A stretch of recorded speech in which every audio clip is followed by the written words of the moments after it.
Hoje ele tá lá comendo quibe frito na diálise. Não, 3 doses de whey por dia. Eu falei, gente, mas que hora que esse povo vai ficar só tomando whey? Quando dá errado, dá muito errado. Muito errado.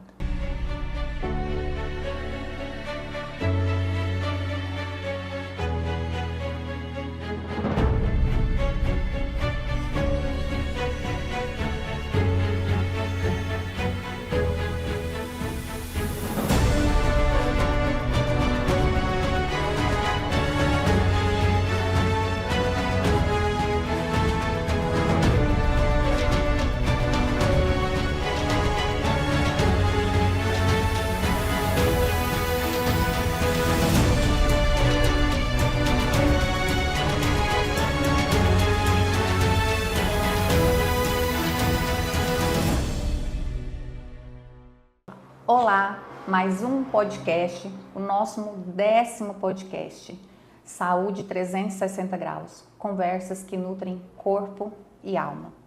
E hoje eu estou muito feliz de poder receber uma pessoa que, além de ser uma profissional brilhante, excelente, também é uma amiga e irmã, que nas horas boas e nas horas ruins eu posso contar. E hoje em dia é muito difícil isso. Mas antes disso, para quem não me conhece, sou a Bianca Sampaio, sou mãe do Maurício Filho, esposa do Maurício, estou médica, atuo na área de cardiologia, de nutrologia, principalmente em emagrecimento, hipertrofia e também lipedema. E hoje o nosso tema, vê se vocês vão saber quem que é a minha convidada, hein? Rins, os guardiões silenciosos da nossa saúde. O que o corpo avisa antes que eles parem de funcionar. Quem que vocês acham que é?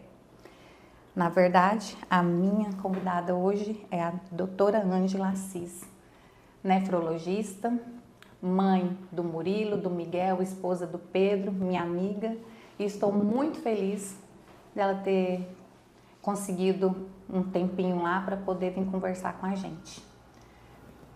E aí, Ângela, obrigada, amiga. Estou muito feliz também pelo convite. Tá vendo, gente? Guardiões silenciosos mesmo, que ninguém lembra que existe. Nem...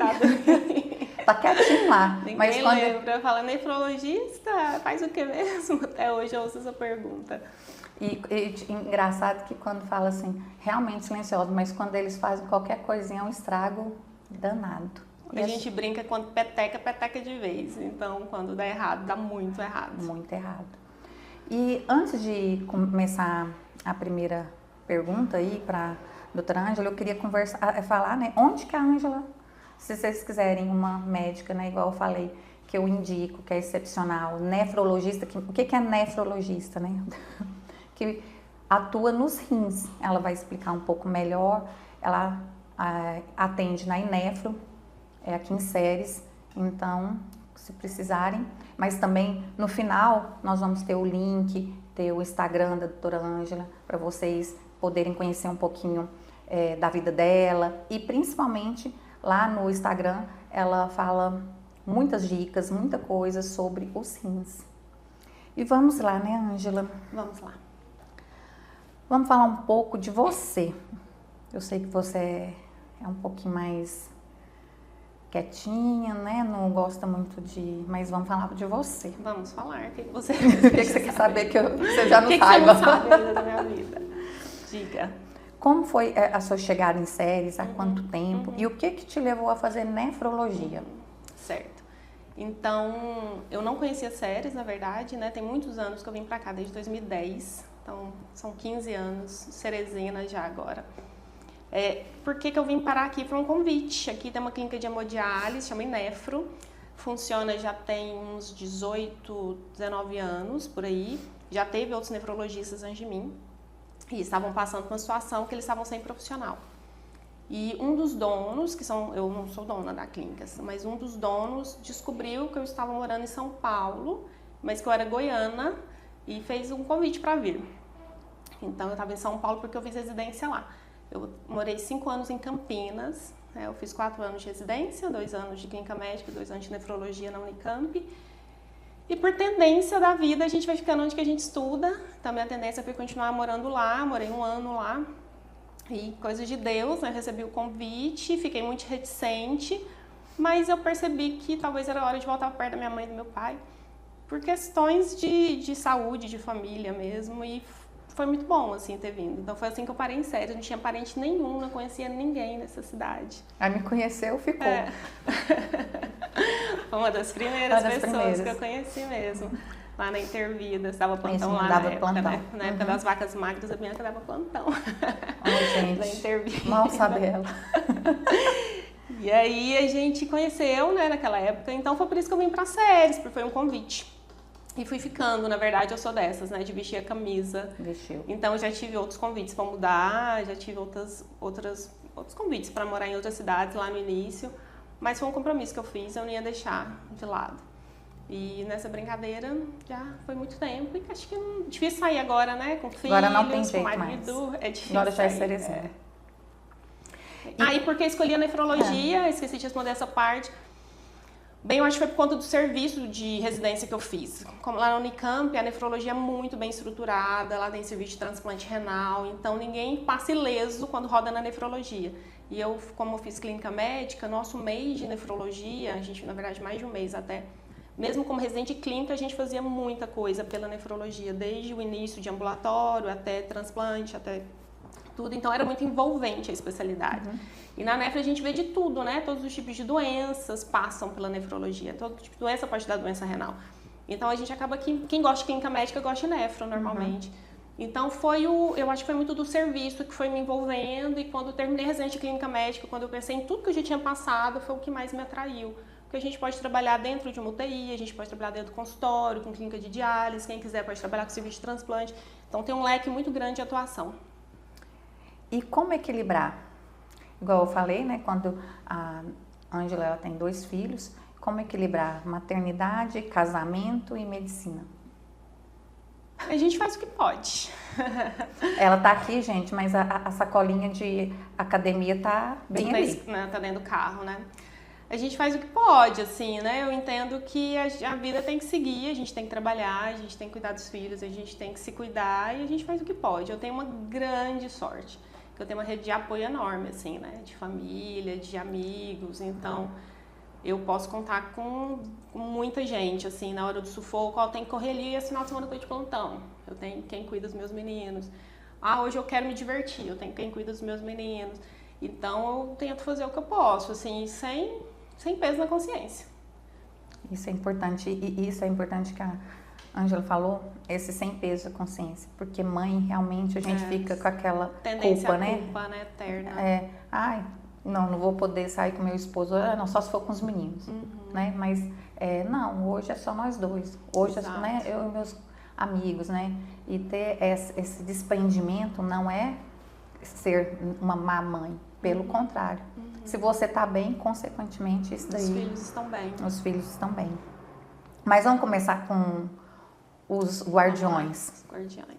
A gente ouve pouco falar dos rins, mas eles têm papel essencial em todo o equilíbrio do nosso corpo. E para muita gente, só se fala em rim quando já está comprometido, igual a gente conversou. Só que, olha esse dado.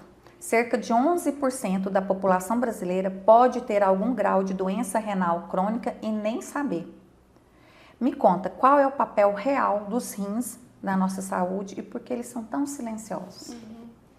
Bem, os rins são os filtros, né, do nosso corpo. Então, ele está ali para filtrar a sujeira do sangue, ele equilibra a quantidade de líquido que a gente tem no corpo. E para outras inúmeras coisas que a gente nem fica sabendo, né? Mas eles equilibram o pH, né? Que é a acidez do sangue, produção de hormônios, eles estimulam a fábrica do sangue, que é a medula óssea. Então, eles estimulam, eles ativam a vitamina D do nosso corpo. Então, os rins têm um papel muito importante no nosso corpo, não é só a filtração do sangue, ele tem um papel, inclusive, hormonal. E só que são guerreiros, né? O rim tem um pedacinho que funciona e já tá valendo. Então, Deus foi maravilhoso, nos deu 2. Quem tem um vive muito bem. Até doa-se um rim, né? Quando a pessoa deseja fazer a doação de um rim. E qualquer tantinho, até mais de 10% de função do rim, a pessoa vive sem sintomas. Então, não se consegue fazer diagnóstico de doença renal de forma precoce se não se faz exames. Então, esse cuidado com o rim é isso, porque um rim é um órgão muito guerreiro. Qualquer tantinho que está funcionando está tentando fazer o papel do rim inteiro. Então o estrago tem que ser muito grande para começar a dar sintomas. Isso que não pode acontecer, porque quando o estrago for muito grande, não tem recuperação mais. Então esse é o grande vantagem e desvantagem dos rins. Então isso mostra a importância da gente fazer exames preventivos, exatamente. E geralmente,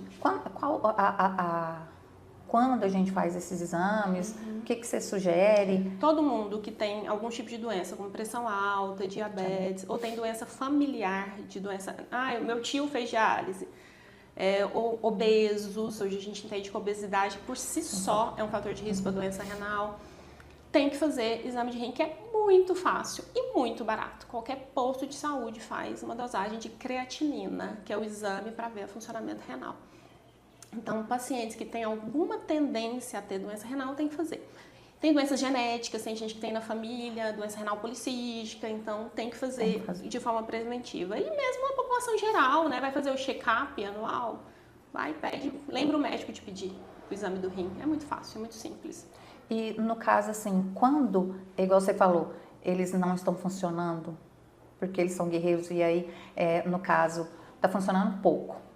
Qual é o primeiro sintoma, assim, de que tem alguma coisa errada? Sim.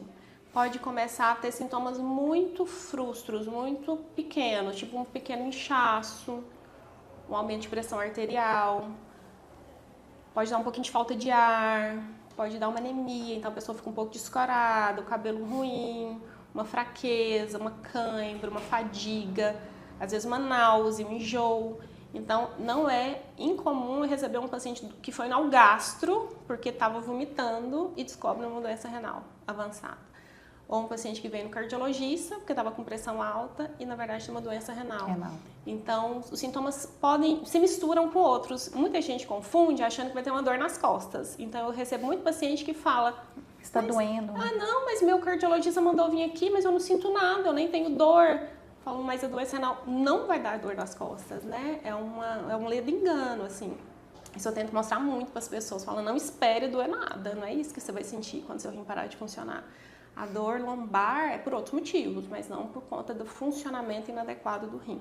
Então, os sinais são muito pequenos, por isso que a gente não pode esperar aparecer os sinais para fazer exame. Tem que fazer de rotina. Você não vai no ginecologista todo ano, você não vai no cardiologista todo ano. Fala, já aproveita e faz o exame do rim também, porque todo convênio faz. Esse mesmo particular é muito barato. E eu achei engraçado quando a gente fala desses sintomas, a gente pega muito no consultório, tanto na área de cardiologia, mas de nutrologia, que eu achei interessante. Um paciente que chegou com esses sintomas, ânsia de vômito, estava um pouquinho demasiado, fraqueza, indisposição, e aí eu achei engraçado porque, não, doutor, eu vim ver minhas vitaminas. Aí mas conversei um pouquinho, achei estranho, pressão um pouquinho alterada. Ah, não, mas sempre é assim, fiquei assim. Aí pedi creatinina de 2,4, filtração, renal. Falei, gente, e ele passa batido. E ele querendo vitamina, né? Tipo assim. E eu achei interessante só para poder linkar, porque realmente é muito sutil. Muito sutil. Sutil mesmo, muito sutil. Igual quando a gente fala de quais são os riscos, os grupos de riscos para a doença renal crônica, é o que você falou. Hipertensão e diabetes não tratadas, né? Porque a pessoa não precisa ganhar o estigma. Nossa, eu sou hipertensa, vou ter problema de rim. Não é isso. São pessoas que não tratam. Então, eu até fiz um post esses dias recentes, quando a pessoa minha pressão é 15/10, tá tudo bem. Quando diminui, fica menos que isso, eu fico sentindo mal. Não, tá tudo bem, 15/10 de pressão hoje pode estar até razoável, mas daqui 10 anos você vai ter um problema de rim, um problema de coração, um possível AVC. Então, são doenças crônicas não tratadas. Então, se hoje você for lá na diálise, a maior parte dos pacientes são hipertensos e diabéticos, que não tratavam. E eu achei, assim, eu acho que foi ontem que eu estava lendo um artigo que eu achei muito interessante, que 30% das pessoas que são hipertensas, elas não continuam o tratamento. Assim, aí eu falei, gente, mas como assim? Né? A gente ainda fica pensando, mas como assim uma pessoa é hipertensa, sabe que é hipertensa, sabe de todas as consequências de não ser tratada na função renal, cardiopatia, várias coisas, e não trata mesmo sabendo que tem a doença, né? Assim, Mas sabe Mais de que é? 30%. São doenças crônicas. Eu falo que é muito difícil ter doença crônica. Porque uma coisa é ter uma pneumonia, daqui 7 dias você tá ótimo. Uma dengue, você vai ficar muito mal, mas daqui 15 dias você tá bem. São doenças agudas. Doenças crônicas são muito difíceis, porque eles são para sempre. Para sempre. Então, assim, é muito difícil ser um diabético e para sempre na sua vida ter que usar uma insulina, por exemplo. É muito pesado isso. Né? Então, as pessoas meio que não estão sentindo nada, principalmente homens, né? Não estou sentindo nada, eu tenho que trabalhar, para que eu vou tomar aquele remédio da pressão? Todo dia. Não, eu tomei ontem, não, acho que hoje eu não vou precisar. Hoje tá e o homem tem aquela coisa, né? Porque alguns dos remédios também alteram a função erétil. E aí, eu vou tomar isso de jeito nenhum, né? Eu vejo muito aqui no consultório, doutora, a senhora me passa outro remédio. Né? Então, assim, realmente, aí tem isso. Mas e aí é um trabalho que a gente tem que fazer no consultório mesmo. Sim. De deixar bem claro do que é uma doença crônica. E que pode chegar lá na frente, que pode ganhar, né? Um presentinho que vai vir lá no futuro. Esse prognóstico de não tratamento, o que pode dar? Tudo bem, você tá assintomático, não tá sentindo nada. Mas o não tratamento hoje, com 20 anos, tudo bem. Mas daqui com 70 anos, talvez, né? E quando você falou de uma dos fatores de risco, né? É a obesidade. Obesidade. Hoje, né, a obesidade a gente vê que a pessoa pode se considerar sadia, né? Não, eu sou obesa, mas eu não tenho pressão alta, eu não tenho diabetes. Colesterol tá ok, então tá tudo bem, vou conviver, né? Tem até esse mito de obesidade saudável também, de internet, mas a gente tá provado que a obesidade faz mal pro rim, né? Ele dá uma hiperfiltração do glomérulo, ou seja, exige muito do rim, é como se eu colocasse o pé no acelerador e gastando aquela reserva, então pode chegar numa fase da vida que a reserva acaba. Então, a hiperfiltração provocada pela obesidade também é causa de doença renal. E igual você falou, e a obesidade é uma doença crônica. Exatamente. Né? Igual, já fui obesa, né? Quem está aqui com a gente, fui obesa, fiz bariátrica, já fiz tudo que você pensar. E assim, eu não deixo de ser obeso. Tem muita gente que, não, eu estou magra, mas eu tenho o gene da obesidade. Deixa eu comer tudo que eu quero. Se eu não vou voltar. Eu sou desse time também. Então, assim, a gente sabe disso, que a gente tem aquela alteração nos adipócitos, tudo, que isso é genético, né? Mas aí, eu tenho essa genética, mas e a epigenética, que é nosso meio, alimentação, atividade física, essa tem que ser maior do que a genética, que é o que a gente corre atrás. Mas a obesidade é uma doença crônica que o tratamento tem que ser crônico. E aí é o que a gente pega no consultório. Na área de nutrologia, o paciente emagreceu. Quer usar o remédio por alguns meses e depois tudo certo. Vou voltar de novo, né? Com a vida Não é assim, do mesmo jeito da diabetes. Tomou o remédio, você não toma remédio para diabetes pro resto da vida, da pressão pro resto da vida, por que o da obesidade não vai ser diferente? Mas é caro, infelizmente. Do mesmo jeito, o lipedema, né? Que é uma doença crônica, a gente ainda não tem o remédio, né? Vamos para aquele remédio. Mas são cuidados que é pro resto da vida. Então, assim, o que você falou foi muito importante, igual você falou da dengue, falou da aguda e da crônica, para a gente ser trabalhado isso no consultório. Porque senão o paciente não entende, não adere. Exatamente, e vai querer abandonar. Trato, fiquei bem, daqui a pouco eu deixo para lá, mas não tem como deixar para lá. E eu vejo isso também, né? Que aí o paciente hipertenso, ou tá tudo ok, mas função renal alterada, eu falo, tem que ir lá ver a doutora Ângela, tudo, aqui na INEF, aí explico. Não, mas aí vem comigo, você foi lá? Não, doutora. Vem no outro ano. E a função renal só piorando. Você foi lá? Não, doutora. Mas eu não tô sentindo nada, eu não tô, igual você falou, não tô sentindo nada, não tô com dor nas costas, tô urinando bem, até urino muito, porque aí a gente associa algum diurético, alguma coisa assim, tô urinando bem, por que eu vou lá? E aí você explicar isso para o paciente, de que ele não precisa ter sintoma, mas ali o exame mostrou, é complicado, não é fácil. Eu atendo muito paciente que eu pergunto, mas foi a primeira vez que você foi encaminhado para cá? Não, uma vez, há 5 anos atrás já me falaram, aí depois me falaram de novo, mas agora parece que piorou mesmo, né? Eu falo, realmente. E a gente sabe que os rins vão perdendo a função em silêncio e quando se percebe, muitas vezes já é tarde, igual a gente já tem falado. Segundo o censo da Sociedade Brasileira de Nefrologia, hoje o Brasil tem mais de 157 mil pessoas em terapia renal substitutiva. Substitutiva. Esse nome aí, gente. Que é o quê? Hemodiálise? Hemodiálise e diálise peritoneal, que é uma outra modalidade.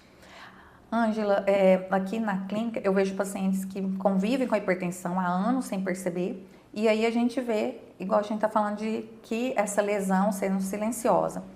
A hipertensão, a gente sabe que é a segunda causa de maior... A primeira é diabetes. A primeira é diabetes, que piora a função renal. Como que age a hipertensão crônica na piora da função dos rins? É por hiperfiltração? Como que funciona? É da aterosclerose dos vasos, porque assim, a gente tem que entender que o rim é um novelo de sangue, né? Então, é um novelinho de sangue. Então, todo tipo de doença que está circulando, o remédio que circula, tudo vai chegar lá, porque vai passar, porque é sangue, é vasos, é um novelinho de vasos sanguíneos.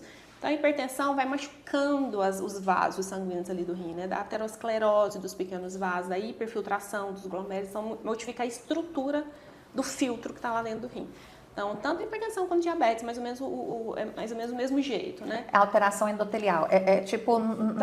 Da microestrutura lá, do glomérulo, do vaso que está chegando, da arteríola eferente, eles vão mexendo ali na parte mesmo da histologia do glomérulo e acabam mexendo na função. E no caso, por exemplo, quando eu não sou hipertensa, não sou diabética, mas eu tenho uma hipercolesterolemia. Só a hipercolesterolemia pode alterar? Não, ela por si só não, exceto se eu tenho, por exemplo, aterosclerose da artéria renal. Aí não chega sangue suficiente no rim, assim. Mas a dislipidemia por si só a gente não vê causar doença renal, não. São raros casos, não é comum, não. E qual o exame que eu vejo para poder ver essa aterosclerose na ultrassom mesmo? Ultrassom Doppler de artéria renal, para ver a circulação, se está ok ou não. Não precisa, tomografia, não vê? Se tiver suspeita no ultrassom Doppler, completa com a angiorressonância. Angiorressonância. A hemodiálise assusta, né? Quando eu só começo a assustar o paciente quando eu já peço para ir lá 2, 3 vezes, eu vejo que ele não está indo, eu falo, você vai começar desse jeito, vai para hemodiálise. Aí é a hora, tipo, que eu acho que eles ficam com medo e marca. Ou não também. Porque tem uns que já chegam. Ou não marcam de medo. E aí, como você costuma acolher esse paciente no momento do diagnóstico? Aquele paciente que chega para você e assim, já com aquela função renal e que precisa intervir com hemodiálise. Eles têm muito preconceito, né? Porque foi um tratamento que até pouco tempo, é um tratamento muito novo, né? Deve ter ali uns 50, 60 anos de existência, né? Antes disso, quem tinha doença renal nem sabia que tinha e falecia sem tratamento. Então, a tecnologia chegou até na diálise. Hoje em dia é um procedimento muito seguro. As máquinas têm 1000 apitos, se der alguma coisa errada, tá avisando. Então, é um procedimento muito seguro, mas não era. Já teve uma época que não foi. Então, tinha o estigma que quem chegava para hemodiálise é porque já ia morrer. Mas não é por conta exatamente do tratamento dialítico. É porque aquela pessoa que chegou para hemodiálise já teve um AVC, já infartou, já tem uma perna amputada. Então, assim, a chance de óbito existe, muito provavelmente nem é pelo tratamento em si, é porque ela já está carregando muitas doenças, né? São pessoas que vão morrer de doenças cardiovasculares, vai infartar, vai ter um AVC, essas coisas. Então, hoje o que eu mostro é que é muito seguro e que é muito melhor viver fazendo esse tratamento do que não viver, assim. Então, dá para ter qualidade de vida com a diálise, né? Normalmente a pessoa vai 3 vezes por semana, faz 4 horas de sessão. É difícil quem mora fora, isso é fato, né? Tem gente que mora em Uirapuru e vem. A gente entende que a pessoa perdeu o dia, né? Para chegar, para tratar e para ir embora. Fazer isso 3 vezes por semana, isso é muito penoso mesmo. A gente entende como é difícil.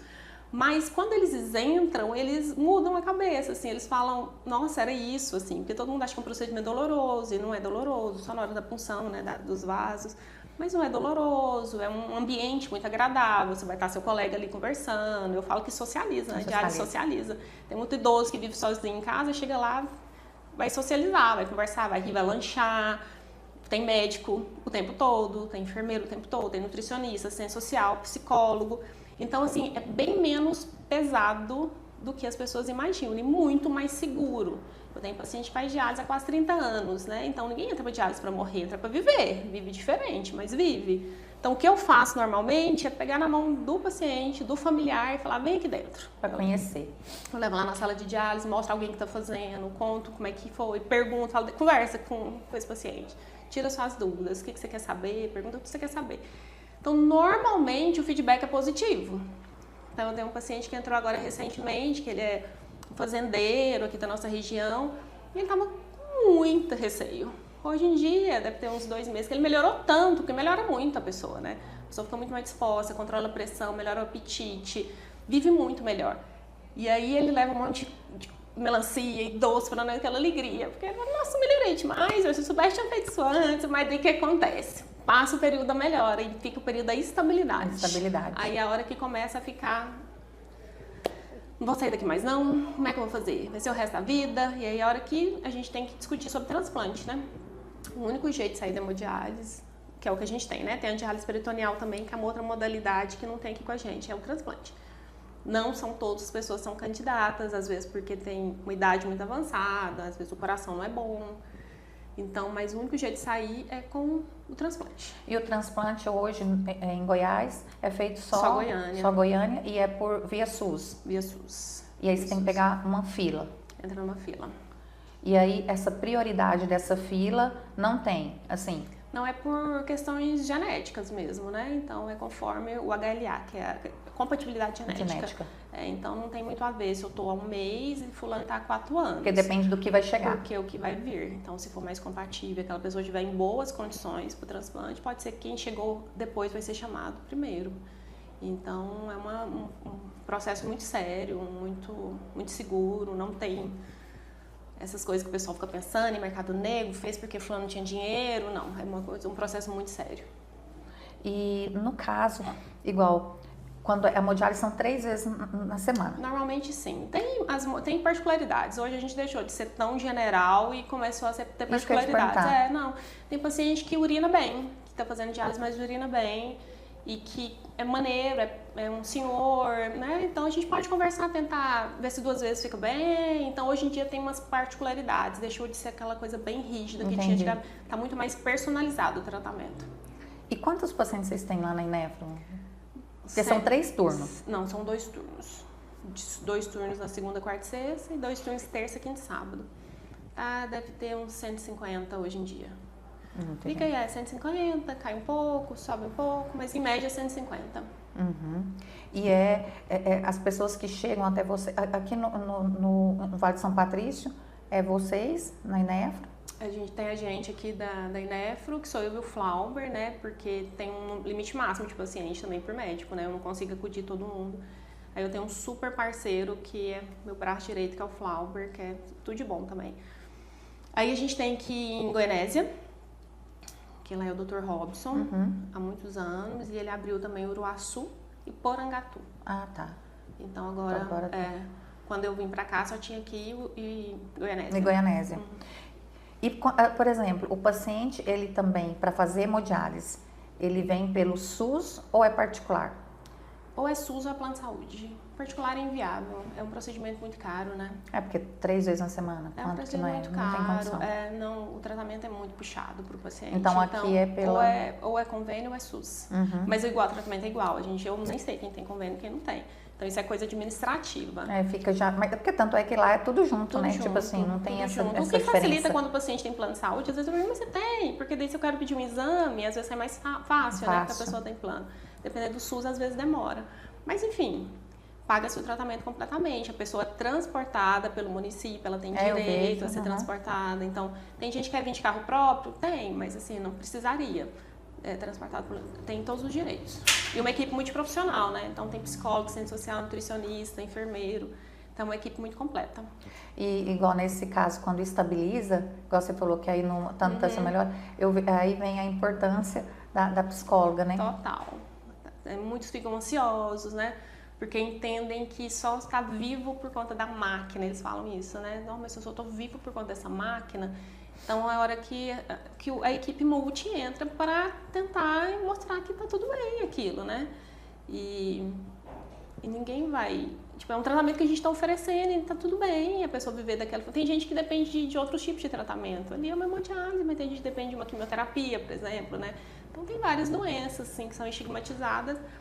Não é fácil, eu entendo perfeitamente, assim, a gente tem muita empatia pelo paciente com doença renal, porque não é fácil, né, assim, e 3 vezes por semana, ganha uma agulhada inicial, né, que é para pegar a veia, quando a veia não está funcionando tem que passar catéter, a gente entende que não é uma rotina fácil, né, tem limitações, principalmente a injeção de líquidos, porque a grande maioria não urina, Então, se eu bebo muito líquido, não tem por onde sair, vai ficar no meu corpo até a próxima sessão. Por isso que aí vocês pesam, né? Tem toda Tem que pesar, pesa na entrada, pesa na saída, a gente pega no pé, porque a gente sabe que se ganhar muito líquido, né, ficar muito sobrecarregado, daqui 5, 10 anos o coração não vai dar conta mais, que vai ficar sobrecarregado junto. E tem uma quantidade de líquido para o paciente que faz diálise, tipo assim, tomar por exemplo, ó, você fez hoje segunda-feira, né? Você pode tomar por dia tantos litros. Depende ou da pessoa, tem sim. Ou é pelo peso? Depende do tanto que a pessoa urina, depende do tanto que ela pesa. Então, por exemplo, mais ou menos 3% do peso. Então, se a pessoa pesa 60 quilos, tá, 1,8 litro, seria 1,8 kg que ela pode ganhar entre uma sessão e outra. Então, se dividir em 2 dias, 900 ml ali, 1 litro, vai, com as perdas insensíveis. Se a pessoa faz xixi, então pode beber mais. Se a pessoa não faz, é mais ou menos ali 1 litro dia, mas não é só da água. É água, suco, chá, café. Né? Tem que contabilizar tudo. A fruta. Então, na época da manga, na época da melancia, é um problema, porque eles chegam muito pesados. Muito pesados. E, Ângela, a gente ouve falar que os rins não dói, mas isso é verdade ou não? O rim dói se distender a cápsula, porque ele mora dentro de uma cápsula, né? Então, se a cápsula dilatar, ali sim tem inervação e ali vai doer. Então, por exemplo, se eu tenho uma hidronefrose, que é uma dilatação do rim, por exemplo, ou uma pielonefrite, que é uma infecção do rim, aí vai distender a cápsula renal e vai gerar dor lombar. Se eu tenho uma pedra que vai caminhar pelo ureter, aí vai dar cólica, porque vai estimular o músculo do ureter. Então, aquela dor lancinante, que você vai parar no pronto-socorro de tanta dor, tá vomitando de dor. Então, geralmente são essas situações. A dor, o funcionamento do rim não faz doer.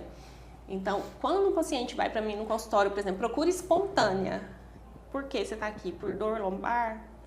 Eu já penso lá dentro da minha cabecinha, tá bom, vou fazer tudo que tem que ser feito, mas 99% de chance de não ser para mim. Né? Ou vai ser um cálculo que eu vou ter que mandar para o urologista, ou vai ser uma doença de coluna que eu vou ter que mandar para o ortopedista. Então, dor lombar raramente é dor do rim. Porque essa dor lombar que aparece normalmente muda com a posição. Se eu estou de pé, se eu estou sentado. Então, essa dor que muda, que alivia, normalmente não é renal. Normalmente é outras coisas. Óbvio que a gente leva uns sustinhos, né? Eu já fiz diagnóstico de linfoma de rim, por exemplo, no consultório, uma coisa muito rara. Mas era uma dor lombar meio diferentona, que não era nem mecânica, mas nem era de cálculo. Mas, no geral, 99% das vezes a dor nas costas não é culpa do rim, não. Mas é igual você falou, né? Mas aí você investiga logo para depois até poder direcionar esse paciente. E agora, puxando um pouquinho para a minha vivência aqui de nutrologia, aqui a gente vê muito pacientes jovens, aparentemente, né, saudáveis, que faz uso indiscriminado agora de proteínas, creatina, anabolizante e até dietas bem hiperproteicas mesmo, sem nenhum acompanhamento. E como isso pode impactar a função renal a longo tempo? Você acha que está tendo um aumento desses casos, né, de lesão renal relacionada a excesso de suplementação e condutas assim um pouco mal orientadas? O que você tem percebido isso? O uso dos anabolizantes, assim, não é novidade para ninguém, todo mundo sabe que faz mal pro corpo, né? Nem é só pro rim, faz mal pro coração, faz mal para tudo. No rim, ele pode dar uma doença glomerular, por hiperfiltração, pode dar GESF, glomerulosclerose segmentária e focal. Então, o anabolizante pode chegar a dar GESF por hiperfiltração, a pessoa começar a perder proteína pelo uso do anabolizante. Sem contar que pode aumentar a pressão e a pressão faz mal pro rim. Então, o anabolizante vai virando, né? Um circuito aí. E dieta hiperproteica, muita gente não precisa, né? Tá mal calculada essas proteínas. A gente tá achando que tudo nessa vida tem que colocar proteína, né? Você vai comer um lanche da tarde, tem tudo com proteína. O problema é, será que precisa daquilo tudo mesmo? Qual que é meu, né? Você sabe muito mais que eu sobre isso, né? Então, assim, o que eu falo é, dieta hiperproteica, por exemplo, pode dar cálculo. Um dos motivos de ter cálculo renal é excesso de proteínas, né? Será que tá precisando daquilo tudo mesmo? Será que eu tô treinando a ponto de eu precisar tomar um whey?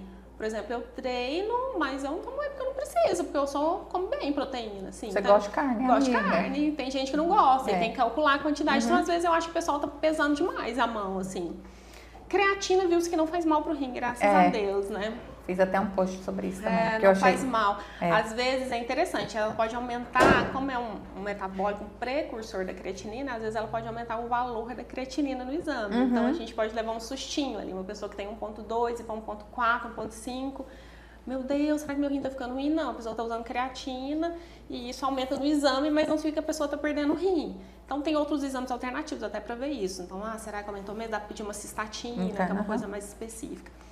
Mas creatina tá tudo bem, assim, e faz bem pra maioria das pessoas, né? Gente idoso, enfim. Agora, as dietas hiperproteicas é se precisar mesmo, né? Eu tô... Que fase da vida que eu tô, né? Da hipertrofia, tô precisando muito daquela proteína. Se eu tiver um grau de doença renal, não pode mesmo, não. Tipo, sou sadio, beleza, eu ainda posso usar. Eu tenho já uma doença renal aí, não, tem que segurar a onda. Proteína em excesso faz mal. Hoje em dia, antes tinha esse mito, né? Tô com doença do rim, parei minha carne, parei meu leite, parei meu queijo. Não, não se faz isso mais. Hoje a gente já entende que parar proteínas faz a pessoa ter sarcopenia, vai cair, quebrar e aumentar a mortalidade. Então ninguém vai tirar totalmente as proteínas, mas não pode exagerar. E aí a gente precisa de uma ajuda do nutricionista, a gente não consegue fazer isso sozinho. Eu, como nefrologista, eu não consigo fazer isso sozinho. Mas aí no caso, igual por exemplo, você orienta um paciente para quando eu posso ter que, tipo, tem que diminuir um pouquinho essa proteína por causa dessa função renal ou... A gente perde muito hoje em relação à albumina-proteína na urina, né? Então, se começar a ter perda de proteína na urina, ou começar a aumentar demais essa creatinina, além de valores, né, satisfatórios, tudo é muito curva, né? A gente tem que ir acompanhando, ver se a curva não está aumentando muito. Mas pessoas sadias, normalmente vai tudo bem, né? Exceto que tem forma cálculo, lembrar sempre disso, que as pessoas formam pedra, não pode exagerar nas proteínas, que isso lá no fim vai virar pedra. Proteína, sal e pouca água é igual pedra no futuro, né? Eu pego aqui no consultório algumas pessoas vindo para fazer, né, ganho de massa, hipertrofia, e assim, que toma... quando você come de proteína, a gente vai fazendo as contas mais ou menos, dá assim, 2,5 gramas de proteína por quilo. E eu falo, gente, mas pra quê, né?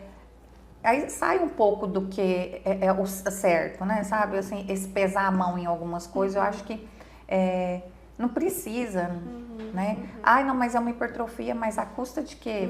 Isso vai te gerar o quê? Mas esse tanto de whey, de creatina não, de whey, dependendo do tipo do whey, né, vai piorar algumas coisas. Lógico, como é tudo igual personalizar, né? A paciente com lipedema, a gente não tem músculo, né? E por isso da bioimpedância, pra gente poder ver algumas coisas. A gente tem músculo, vai realmente precisar de proteína. Mas qual o tipo dessa proteína? Qual a fonte dessa proteína? Não gosto de carne, não dou conta de comer essa quantidade de carne. Mas precisa ser 2,5 gramas por quilo, né? É muito, né? Então, assim, se na sua dieta você não come nem umas 50 gramas de proteína de proteína por dia, vamos aumentar para 80, 75? Ah, doutora, mas a gente não pode aumentar mais o whey ou aí aumentar um pouquinho mais? Não tá comendo nem isso, vamos tentar. As pessoas hoje estão muito imediatistas, né?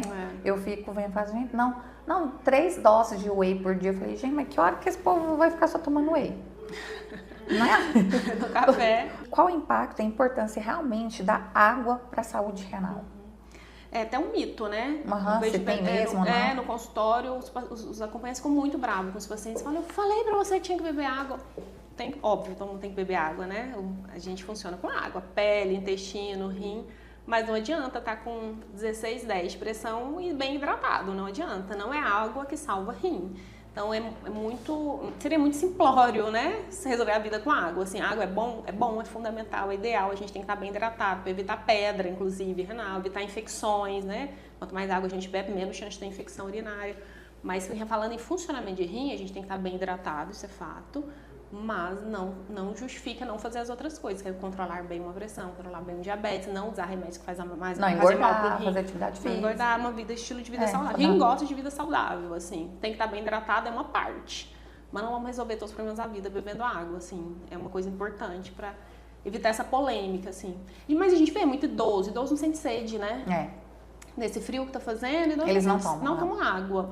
Então a gente vai ver, mas tô com infecção urinária, ali tô urinando pouco, meu intestino tá preso, a pele tá murcha. É água, é líquido, né, que tá faltando. Precisa. Não resolve todos os problemas da vida, mas precisa. É igual você falou, senão ia ser muito simples. Não, ia ser muito simples, né? Água. É só, como dizem, é só um braço de um tanto de coisa que pode interferir, né? Exatamente. Me chama muita atenção esse número em 2023, que eu fui buscar, 51 mil brasileiros iniciaram hemodiálise. Só naquele ano de 2023. Ou seja, são milhares de pessoas que poderiam estar em outras realidades se tivessem sido acompanhadas desde cedo. Quando a gente fala em estilo de vida, que fatores realmente fazem diferença para os rins, para proteger os rins e adiar ou evitar uma diálise? Assim, tem algum assim que você falaria, esse é o que eu... Não tem uma coisa que eu falaria, é um conjunto mesmo, sabe? Então tem, além dos que a gente já falou bastante, né? Enfim, cuidar das doenças, fazer atividade física, cuidar do peso. Alimentação, né? É muito importante. Então, sair dessa vida de embutidos, enlatados, que tem muito, esses industrializados, né? Que tem muito sal, é tudo de ruim. Refrigerante. Hoje eu atendi uma senhora que falou que bebe todos os dias 2 litros de Coca-Cola. Eu falei, a gente não pode rever sobre essa Coca-Cola. A gente pode negociar. Vamos talvez negociar. Antes a gente pegava assim, adolescentes, hoje em dia a gente pega idoso tomando, né? Aí você fica Coca-Cola. E ela é diabética, ela toma normal ainda. Eu falei, a gente não podia negociar, talvez uma zero de vez em quando. Vamos conversar sobre isso. E o uso também, que a gente vê muito, anti-inflamatório. É uma coisa que eu não posso ir embora sem falar sobre isso. Os usos de anti-inflamatórios, porque é muito bom, muito fácil, muito bom, né? Tô com uma dor, vou tomar anti-inflamatório, porque é muito bom. Quem vai falar que é ruim? Não é bom pra dor, mas é bom, péssimo pro resto, dá úlcera de estômago e o rim vai pro espaço. Então, olha na gavetinha do vovô, olha na gavetinha da tia, se não tem um anti-inflamatório lá, porque todo mundo ama um Torcilac. Gente, o que é isso? O que a indústria do Torcilac não deve ganhar? Torcilac, ibuprofeno. Mamãe, a senhora tá ouvindo isso? Uma nimesulida. Gente, isso é para usar de forma provisória ali. 2, 3 dias, muito bem hidratado. Torci o pé, tudo bem. Tá autorizado. Sabe, alguma bursite, tá bom, 2 dias, pronto, acabou. Ano que vem usa de novo, pelo amor de Deus. Amiga, é muito comum insuficiência renal por anti-inflamatório. E os corticóides? Então. Corticoide não, ele não afeta diretamente o rim, o caminho é mais longo, porque ele vai dar corticoide, vai aumentar a pressão, aumentar a glicemia, reter líquido. Vai demorar mais. O rim vai demorar a sentir, então não é um efeito direto, ele não é nefrotóxico. Pelo contrário, a gente usa muito corticoide para doença renal, para glomerulonefrite da vida. É um anti-inflamatório problemático. Muito. E existe algum... mas eu fui num ortopedista e ele passou esse anti-inflamatório e ele falou que esse aqui protege os rins. Não ele não agride os meus rins. Não existe o bonzinho. Não existe. Analgésico pode. Então, dipirona, paracetamol, né? Um buscopan, um opioide com uma codeína, um tramadol, tudo bem. Tem outros efeitos colaterais, mas no rim não faz mal. Então, mas não é que todo mundo não pode, né? Tudo bem, você, jovem, né? O rim funciona bem, usa moderado. Agora, assim, o idoso que já tem doença renal, evitar o máximo. É o paciente, igual a gente falou, né? Diabético, hipertenso. Porque geralmente eles têm uma artrite, eles estão com uma artrosinha ali de quadril, quer tomar um remedinho porque tá doendo hoje, mas vai doer hoje, vai doer amanhã também. Então, vai tomar só hoje? Não, vai tomar amanhã e vai mandar fazer aquela fórmula que o vizinho emprestou. E pode ver, tem um piroxicam lá no meio, vai fazer mal. Então é muito comum. O nefrologista fala que tem um papel de detetive, né? A gente tem que investigar, né? Fulano tá com 2,5, por que chegou nesse valor? Então é muito comum ser um remedinho que eu não estava percebendo. Assim, ontem eu atendi uma pessoa que estava tomando uma dose de ciclosporina para uma psoríase, assim, nas alturas. E ela já tinha passado em 3 consultas comigo e nunca tinha me falado isso. Eu falando, me traz seu remedinho que a senhora trata a sua pele? Me traz seu remedinho que a senhora trata a sua pele? E ontem ela lembrou de levar. Eu liguei pro dermato dela, ele falou, nossa, meu Deus, não acredito, agora ela tá com essa dose, era pra ter diminuído.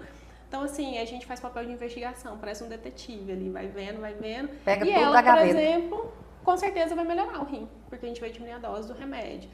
Por isso que eu falo, toda doença atinge o rim. Então, uma das motivos de eu ter feito foi que a clínica médica é isso, né? Acabou que a gente vai vendo e vai se apaixonando, porque tudo faz mal pro rim. Então, a gente sabe onde que atuar, né? E a importância de uma boa anamnese, né? Que é isso daí, porque... Nossa, consultas super demoradas. Às vezes minha secretária briga comigo, doutora, tem mais gente. Eu falo, eu não terminei, eu tenho que entender direito. Você tem que perguntar tudo, completamente tudo da vida da pessoa. E agora, Ângela, na UTI, né? Igual vejo com frequência, assim, aquele paciente com insuficiência cardíaca que a gente, né? via e aí entra com edema, falta de ar, pressão desregulada e de repente os rins param de funcionar. Aí a gente chama, né, de síndrome cardiorrenal. Explica o que acontece, essa relação rim-coração, quando descompensa junto, que o paciente chega na UTI, como que... O rim, ele é como se fosse um companheiro de trabalho do coração e vice-versa. Quando um não tá bem, o outro também não tá bem. Você tem que trabalhar em conjunto, né? Então, quando o coração não tá legal, não chega sangue de forma adequada para o rim começa a inchar, ele não consegue fazer o que ele deveria estar fazendo, e a piora do rim faz o coração piorar. Então, essa síndrome cardiorrenal que a gente chama. Então, não é incomum um paciente com doença cardíaca descompensar e evoluir com doença renal e vice-versa. Alguém que tem doença renal, normalmente também tem doença cardíaca. Então, quando o paciente chega nesse ponto, vai parar numa UTI, mas são outros pacientes também param em UTI, né? A UTI é um mundo à parte. Lá a gente trata normalmente doenças renais agudas. Então, pode ser comigo ou com você, por exemplo, né? Deus livre, a gente tem uma doença grave, ou a gente passa por um politrauma e vai parar numa UTI, meu rim pode funcionar 100% e de repente não funcionar mais dentro de uma UTI, porque lá eu tô passando por um monte de medicamento. Então, tem muitos medicamentos que são tóxicos para o rim, desde antibióticos mesmo, não precisa nem ser os anti-inflamatórios, antibióticos mesmo. Tem antibióticos que são nefrotóxicos. Às vezes eu tenho que fazer exame de imagem que vai contraste, que é nefrotóxico. Estou recebendo um monte de quantidade de remédio, de soro, de medicamento, e estou recebendo 5, 6 litros ao dia, estou conseguindo urinar 2 e está sobrando 4 no meu corpo, eu estou ficando inchada, meu pulmão está piorando. Então, a UTI são casos à parte, é fora dessa rotina nossa de hipertenso, diabético de e tal. crônico, né? Aquela coisa que aos pouquinhos. São pacientes às vezes jovens, tem gente muito jovem que vai parar numa UTI que a gente tem que fazer hemodiálise. A vantagem é que, como são agudos, quando tudo se resolve, quando minha infecção passar, quando minha cirurgia resolver, o rim vai voltando junto, assim. É isso que eu recebo, muita pergunta. Mas, doutora, pessoa que faz hemodiálise é para sempre? Depende, então, por que ela foi para hemodiálise? Exatamente, depende por que foi. Então, por exemplo, eu atendi ontem um paciente, não vou falar o nome porque não pode falar essas coisas, né, não. Mas ele estava internado na UTI com uma colangite, que é uma infecção dos canais biliares. Ele ficou muito grave, uma infecção muito grave, teve que usar antibióticos muito potentes. Inúmeros exames, muita medicação, estava inchadíssimo e a gente dialisou ele. Aí ele ficou razoavelmente estável, recebeu alta da UTI para continuar dialisando com a gente na clínica. E aí a gente percebeu que ele começou a urinar, interrompemos um pouco a sessão e combinamos os exames para ele voltar. E ele voltou ontem fino, aquele inchaço todo dele foi embora, o rim funcionando plenamente, 100%. Então, assim, um paciente que era muito grave, estava dialisando na UTI, mas não é que o rim era ruim, é porque as condições não eram boas. O rim só foi bombardeado, igual o resto do corpo. A vantagem é que existe o substituto, que é a diálise, né? Diferente, não existe substituto do coração, não existe substituto do fígado, né? Até tem, né? Do pulmão, agora inventa. Mas, enfim, a diálise é muito mais comum. Então, ele saiu, ele tá ótimo, fino, sem nenhum edema, com 1,4 de creatinina. Assim, eu falei, nossa, que sucesso isso, né? Muito bom ver isso. Mas é diferente do nosso lá da clínica, porque o nosso lá da clínica, ele trouxe essas doenças durante anos, então o rim foi comprometido durante anos, então não vai voltar. Isso é importante falar, a diálise não trata o rim, a diálise só substitui o rim. Então tem gente que entra na máquina e vai falar, essa máquina tá me sarando, vai sarar o meu rim. Não, não é remédio aquilo, não é remédio, é substituto. E quando está na UTI, e igual esse caso que você falou, e aí tem que falar para a família que tem que fazer hemodiálise. Como que, assim, lógico, né? É muito difícil, né? Porque já é uma situação muito delicada, né? O risco de morte é muito alto, né? Porque já está tratando de um paciente muito grave que só pelas condições clínicas já tem um risco muito alto. De morrer. De morrer. E aí, o próprio fato de estar dialisando acrescenta mais. Então, nos critérios de gravidade, você está colocando um critério a mais. Mas, quando a gente passa para a família, o que a gente tenta explicar é não tem como não fazer. É uma ponte para as outras coisas funcionarem. É uma ponte para o remédio fazer efeito. Então, não é que a gente vai fazer um milagre. Tem gente que tem muita expectativa. O plantonista da UTI cria muita expectativa. Fala para a família, não, mas vai dialisar e vai dar tudo certo. Não, a gente só está fazendo uma ponte. A gente está mantendo ele bem, ele estável, para as outras coisas funcionarem, para os outros tratamentos funcionarem.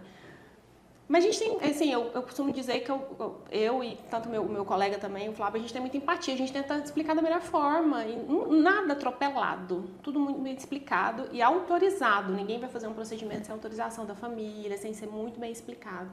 Porque a gente sabe que não é fácil, é dispendioso, é arriscado. Nossos técnicos que vão em dialisar são muito capacitados, são muito experientes, então eles estão sempre em contato com a gente, tem um plantonista da UTI o tempo todo. Mas se eu falar que é tranquilo, eu tô mentindo, assim, não é tranquilo, né? Quando já passou, assim, quando eu dava plantão, paciente na hemodiálise, a gente fica, né? Tenso, vai cair pressão. Tenso, vai cair pressão, vai evoluir para uma arritmia, porque, assim, é aquele tempo da máquina tá ali na UTI, você fica com aquela tensão, né? Mas é muito bom. Mas na hora que termina, que o paciente terminou e conseguiu fazer a diálise, aí parece que melhora, a ventilação melhora, vai tudo os muito parâmetros, bem. negócio para parâmetro ventilatório, antibiótico, tudo, quando é uma diálise cardiológica. Quando é uma diálise bem indicada, né? O que a gente vê às vezes é que por ansiedade, as pessoas precipitam, ou às vezes não tem mais indicação, que é uma coisa que passou, que não adianta, que o risco é muito maior que o benefício. Então, assim, o nosso entendimento, a nossa experiência também para passar isso para a equipe e todo mundo pensando junto, né? Eu nunca mando em ninguém, eu não tenho a maior palavra, né? Tudo é decidido com a equipe e família sempre. Perfeito. Ângela, tão bom, né? Você aqui, assim, muita coisa que eu acho que a gente falou, que as pessoas que estão lá aqui com a gente, né? Com certeza tinham muitas dúvidas. E serem sanadas e de forma bem simples, né, para todo mundo, muito bom. E aí eu queria que você deixasse, que eu sei que, além de ser médica, eu sei, né, que você é uma mulher aí de fé mesmo e que entrega essa sensibilidade no seu atendimento. E deixa uma mensagem final para quem está aqui com a gente, especialmente para aquela pessoa que convive com a doença renal crônica. E às vezes sente medo, né, do futuro, né? Então, eu costumo brincar que a saúde, ela não vem. Queria a gente, né, tá assim plena e recebendo a saúde. A gente tem que conquistar a saúde, né? A gente tem que correr atrás, não adianta, né? Eu achar que eu tava com bem mais pesado, tava com 13 quilos a mais, né? Eu tô achando que tá tudo bem, não tá tudo bem, né? A gente não emagrece nem pra ficar só bonita, né? A gente tem que ter saúde, porque eu sei que eu tenho uma genética aí de hipertensão, de diabetes. Então, a gente não ganha a saúde, a gente conquista a saúde, a gente tem que ir atrás, né? Então, a minha malinha ali no carro para ir para academia daqui a pouco, é porque eu tô com vontade de ir? Não. Eu preciso ir? Preciso. Uma vez eu ouvi da Ângela até... Isso ficou na minha cabeça, mas eu não tive vergonha ainda não. Deixa eu contar que uma vez nós fomos tomar café e você falou assim, amiga. Eu falei, nossa amiga, para mim tá tão difícil de ir para academia, não sei o que. Você olhou para mim e falou assim... Mas isso a gente não faz porque gosta, não. Porque precisa. É porque precisa. Tipo assim, gente grande não faz o que gosta, a gente faz o que tem que ser feito. Vida de adulto. Até hoje tá nisso. Uma vez eu fui fazer Mas pilates. Então talvez você que tá ouvindo a Bianca um dia queria fazer pilates, há muitos anos atrás, não sei se você lembra dessa história. Amiga, vamos fazer pilates comigo? Eu preciso de um estímulo pra fazer. Eu falei, claro, vamos fazer pilates. Na época eu não tinha filho, podia fazer o que eu quisesse, não tinha tempo demais. Vamos fazer pilates. Fiquei fazendo assim vários anos, a Bianca fez um mês. Eu não acredito que eu vim pra fazer com ela, bonita, saí e eu fiquei. Acho que eu fui uns 3 vezes. Mas eu te estimulei, né? Estimulou, já foi um ponto, já fez um bem. Mas é isso, eu acho que saúde a gente tem que correr atrás, não vem. É raro, né? A pessoa que é geneticamente muito privilegiada, né? Que chega ali nos seus 80, falando que nunca fez uma cirurgia, nunca passou por uma internação. Eu falo, olha, bota o joelhinho no chão e agradece por isso, porque hoje em dia a gente está vendo cada vez a doença crônica atingindo as pessoas mais jovens, né? Então, assim, eu falo que eu faço a minha parte. Deus pode mandar o que quiser, mas eu vou ficar com a consciência tranquila que eu fiz a minha parte. Eu tenho tentado, assim, tem que correr atrás da saúde, tem que tentar comer bem, né? Eu falo pelo menos 70% do tempo, porque ninguém vai fazer 100% do tempo certo, né? E não adianta a perfeição. Não adianta a gente querer fazer 100% do tempo correto, não adianta, ninguém consegue. Em nada nessa vida, no trabalho, no relacionamento, na saúde. 70% do tempo já tá bom. Vamos fazer isso direitinho. E quem tem doença renal crônica não é o fim da vida. Gente, eu tenho uma senhora de 94 anos que faz hemodiálise há 20 anos. Quando ela entrou há 20 anos atrás, ela tem marca-passo e tal. As pessoas já falavam, mas será que ela vai aguentar? Ela tá com 94 anos indo pra diálise, assim. Então, não é decreto de morte, assim. Já foi no passado? Às vezes foi, não é porque eu nem trabalhava com nefrologia. Mas hoje em dia, diálise é pra pessoa viver bem, assim. Eu tenho gente que vai tirar leite depois que faz diálise. Vai bem cedinho pra poder ir pro curral depois. Tenho um motorista da CRV que trabalha com a gente, ele vira à noite dirigindo, vai dialisar durante o dia e tá tudo bem. Então, assim, tentar levar com mais leveza, mais resiliência, né? Uhum. A vida, assim. Eu acho que tem que ser mais tranquilo e tá tudo bem. A gente tem que desenvolver a aceitação, né? Que vier, Aceitação. assim. E, Ângela, você, né, sua conexão aí com Deus, com seus valores, me conta se no seu dia a dia você percebe, assim,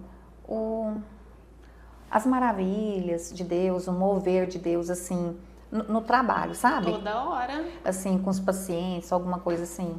Toda que hora, você toda me fala? hora. Não há lógicas. O que eu percebo é que não há lógica. Nossa, eu tenho sim, ó, eu sou cheia dos exemplos, né? Eu tenho vontade, eu fico engolindo pra não falar o nome, porque é a minha vontade de falar o nome, mas não pode falar, né?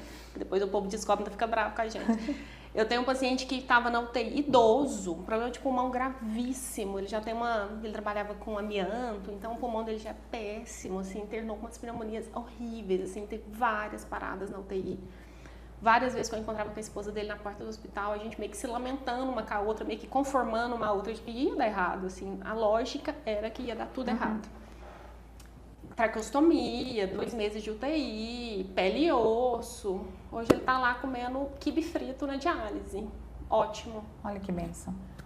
Existe uma lógica nisso? Nenhuma lógica nisso, assim. Então, do ponto de vista médico. Quando eu vi na UTI, eu já fui consolar a esposa dele e vice-versa. A gente já se falava, tipo, ó, né, meio que não deu. Hoje em dia ele tá lá dando trabalho ainda pra nós. Dos mais bonzinhos. Então, o tempo todo... Ver o mover.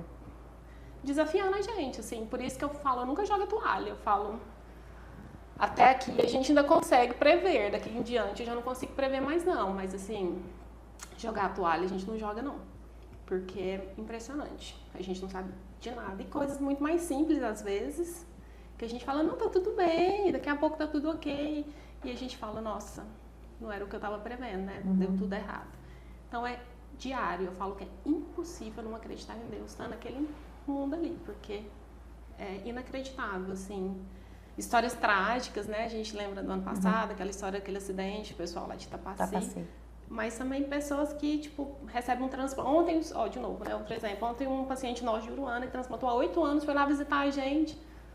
Tá ótimo, maravilhoso. Ele vai lá só dar um oi pra gente quando ele vem aqui em Séries, entendeu? Então, assim, sempre tem uma coisinha lá. Basta passar um dia com a gente, que vai ver uma coisa diferente acontecendo. É a grandiosidade, a importância, né, de Deus, né, do mover mesmo, da presença. E saber que a gente está aqui, né, médico, ou não, que a gente só é um instrumento, né, e quem age é Ele, né. A gente estuda, a gente faz tudo, né, que os homens, né, a capacidade, né, dos homens, mas igual você falou, tem coisa que vai além e é Ele. Muito, inexplicáveis. Graças a Deus, né, Graças porque se a fosse tudo Deus, muito previsto, não tinha nem graça. Não tinha graça. Amiga, muito obrigada. Fiquei feliz demais de você estar aqui com a gente. Aprendi muito. Que bom. E sempre quando vai terminar o podcast, eu falo de algum insight que ficou, né?